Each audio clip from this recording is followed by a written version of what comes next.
Alright people, what's up everyone, and welcome to another First Reviews reaction video with your boy, me, Gore, hello, and I am here to do a quick one. This is going to be a quick one. I'm going to try to make it quick, because this is for a little game called Rune Factory 5. I got my copy right here. Look at those cute anime characters. Wow, it's going to be great. You know, I'm a big anime.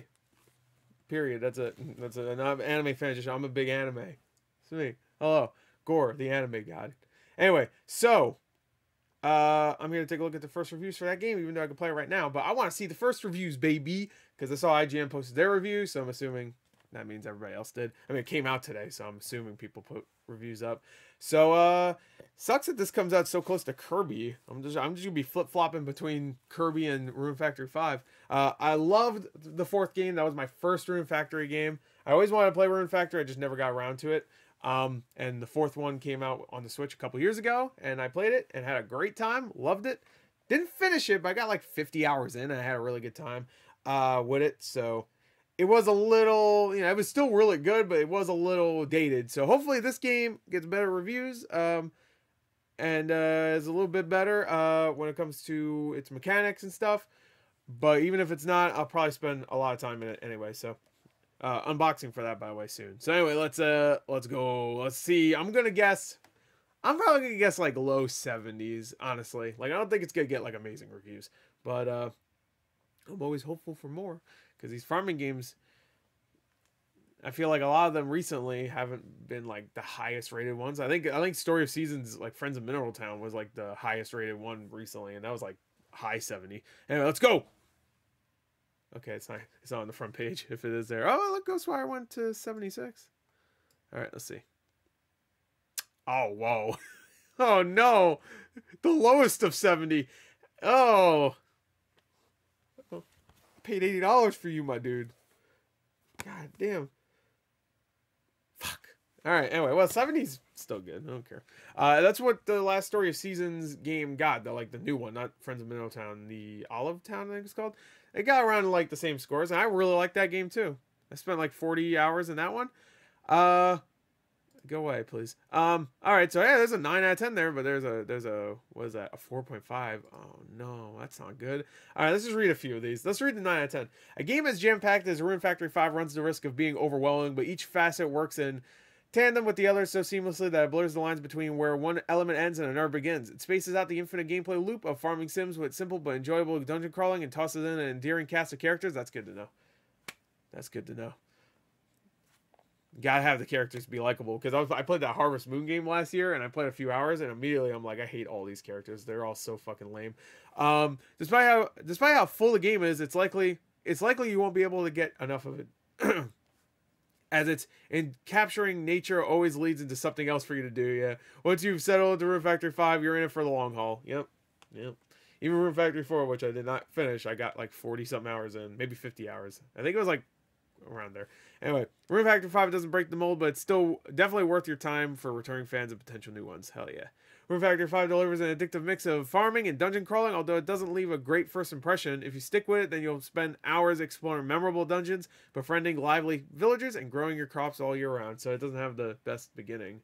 Which I feel like Rune Factory 4 had a really good, like, quick beginning. It was just like, yeah, okay, here's like maybe like 30 minutes of story and stuff and tutorial and whatnot, and then you're like on to do your own thing. So hopefully it's not too long.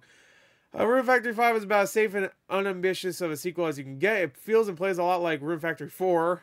Well, it looks with a different camera angle and new characters. It still contains all the fun, addictive farming and fighting action that the franchise is known for. It's a solid and enjoyable game, and it absolutely scratches the story of Seasons itch in a very satisfying way, but don't expect Rune Factory 5 to be anything more than a new Rune Factory game. That's good with me. I think that's what everybody wants, right? Let's see some of the lower reviews. IGN gave it a 6. Whoa, they gave it 1 less than their usual score. That's weird. Rune Factory 5 is entertainingly chewable fodder thanks to the soil fertilized by its predecessors. Get it? Farm. But it's attempted to leap into a 3D world leaves it struggling with lots of frustrating technical issues. Okay, that was the one thing I was worried about, is technical issues.